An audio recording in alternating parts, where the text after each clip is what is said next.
अथ कीलकम्।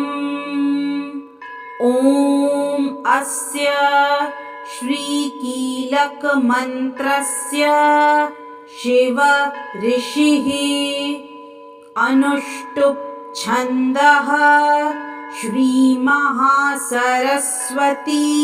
देवता श्रीजगदम्बा प्रीत्यर्थं सप्तशती पाठाङ्गत्वेन जपे विनियोगः। ॐ नमश्चण्डिकायै। मार्कण्डेय उवाच। ॐ विशुद्धज्ञानदेहाय त्रिवेदी दिव्यचक्षुषे श्रेयः प्राप्तिनिमित्ताय नमः सोमार्धधारिणे।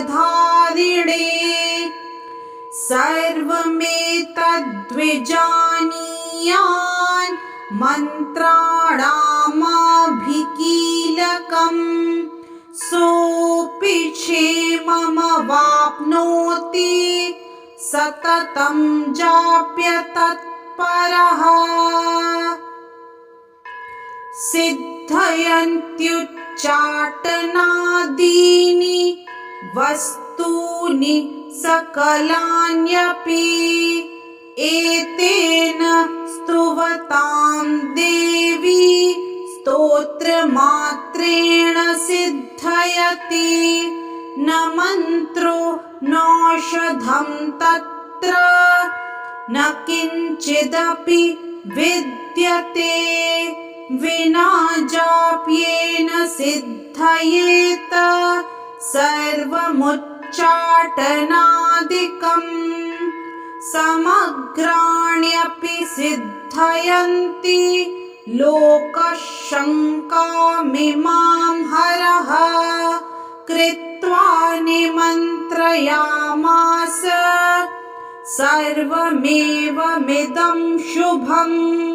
स्तोत्रं वै चण्डिकायास्तु तच्च गुप्तं चकार सः। समाप्तिर्न च पुण्यस्य तां यथा वह्नियन्त्रणां सोऽपि क्षेममवाप्नोति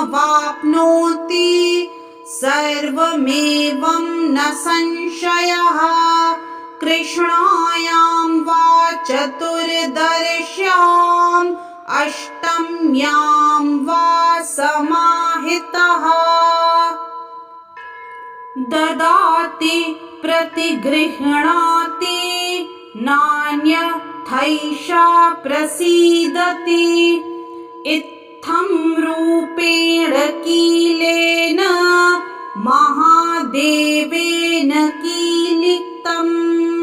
यो निष्कीलां विधायैनां नित्यं जपति संस्फुटम् स सिद्धः सगणः सोऽपि गन्धर्वो जायते नरः। न चैवाप्यतस्तस्य भयं क्वापीह जायते। नापमृत्युवशं याति मृतो मोक्षमवाप्नुयात्। ज्ञात्वा प्रारभ्य कुर्वीत न कुर्वाणो विनश्यति। ततो ज्ञात्वैव सम्पन्मिदं प्रारभ्यते बुधैः। सौभाग्यादि च यत्किञ्चिद् दृश्यते ललनाजने तत्सर्वं तत्प्रसादेन तेन जाप्यमिदं शुभम्।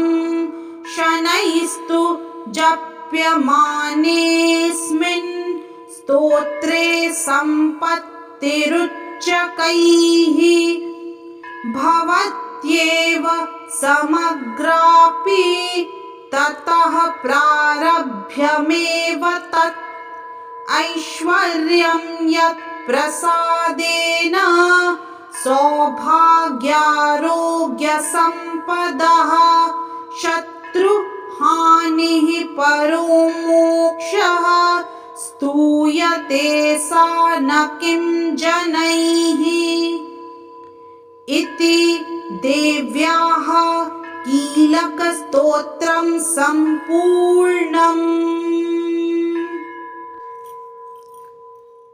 ओम चंडिका देवी को नमस्कार है।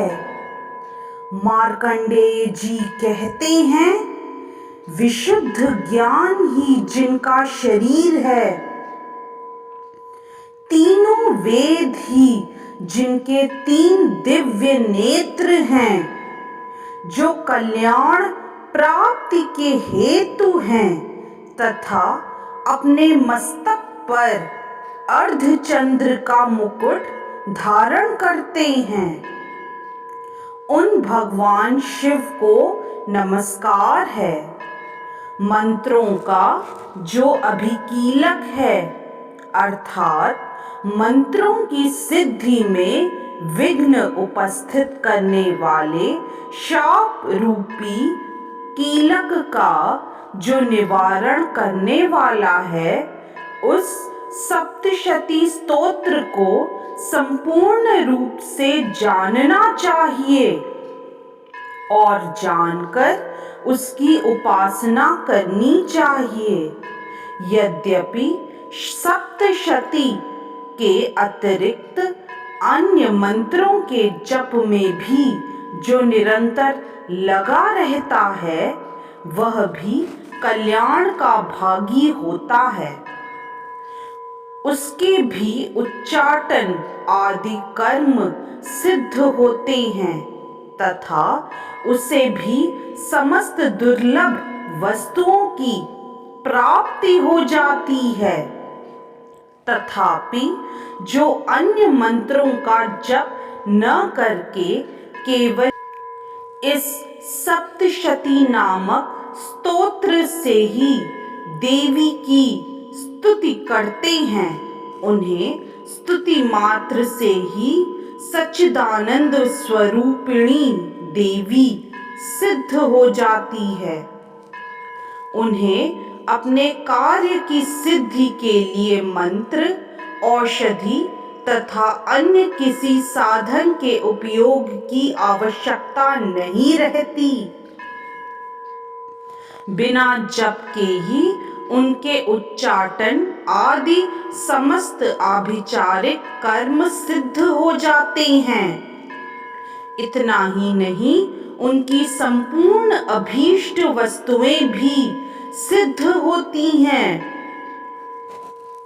लोगों के मन में यह शंका थी कि जब केवल सप्तशती की उपासना से अथवा सप्तशती को छोड़कर अन्य मंत्रों की उपासना से भी समान रूप से सब कार्य सिद्ध होते हैं, तब इनमें श्रेष्ठ कौन सा साधन है? लोगों की इस शंका को सामने रखकर भगवान शंकर ने अपने पास आए हुए जिज्ञासुओं को समझाया कि यह सप्तशती नामक संपूर्ण स्तोत्र ही सर्वश्रेष्ठ एवं कल्याणमय है। तदनंतर भगवती चंडिका के सप्तशती नामक स्तोत्र को महादेव जी ने गुप्त कर दिया। सप्तशती के पाठ से जो पुण्य प्राप्त होता है, उसकी कभी समाप्ति नहीं होती, किंतु अन्य मंत्रों के जप जन्य पुण्य की समाप्ति हो जाती है। अतः भगवान शिव ने अन्य मंत्रों की अपेक्षा जो सप्तशती की ही श्रेष्ठता का निर्णय किया उसे यथार्थ ही जानना चाहिए। अन्य मंत्रों का जप करने वाला पुरुष भी यदि सप्तशती के स्तोत्र और जप का अनुष्ठान कर ले तो वह भी पूर्ण रूप से ही कल्याण का भागी होता है, इसमें तनिक भी संदेह नहीं है।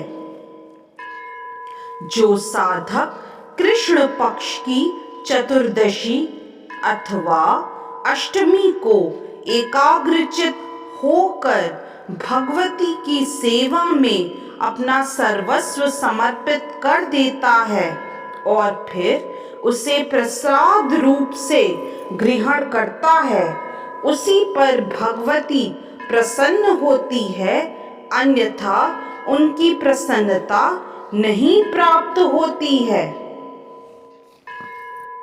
इस प्रकार सिद्धि के प्रतिबंधक रूप कील के द्वारा महादेव जी ने इस स्तोत्र को कीलित कर रखा है। जो पूर्वोक्त रीति से निष्कीलन करके इस सप्तशती स्तोत्र का प्रतिदिन स्पष्ट उच्चारण पूर्वक पाठ करता है वह मनुष्य सिद्ध हो जाता है, वही देवी का पार्षद होता है और वही गंधर्व भी होता है। सर्वत्र विचरते रहने पर भी इस संसार में उसे कहीं भी भय नहीं होता, वह अपमृत्यु के वश में नहीं पड़ता तथा देह त्यागने के अनंतर मोक्ष प्राप्त कर लेता है। अतः कीलन को जानकर उसका परिहार करके ही सप्तशती का पाठ आरंभ करें। जो ऐसा नहीं करता उसका नाश हो जाता है, इसलिए कीलक और निष्कीलन का ज्ञान प्राप्त करने पर ही यह स्तोत्र निर्दोष होता है और विद्वान पुरुष इस निर्दोष स्तोत्र का ही पाठ आरंभ करते हैं। स्त्रियों में जो कुछ भी सौभाग्य आदि दृष्टिगोचर होता है वह सब देवी के प्रसाद का ही फल है। अतः इस कल्याणमय स्तोत्र का सदा जप करना चाहिए। इस स्तोत्र का मंद स्वर से पाठ करने पर स्वल्प फल की प्राप्ति होती है और उच्च स्वर से पाठ करने पर पूर्ण फल की सिद्धि होती है। अतः उच्च स्वर से ही इसका पाठ आरंभ करना चाहिए। जिनके प्रसाद से ही ऐश्वर्य, सौभाग्य, आरोग्य, संपत्ति, शत्रुनाश तथा परम मोक्ष की भी सिद्धि होती है, उन कल्याणमयी जगदम्बा की स्तुति मनुष्य क्यों नहीं करते। इस तरह से कीलक समाप्त हुआ।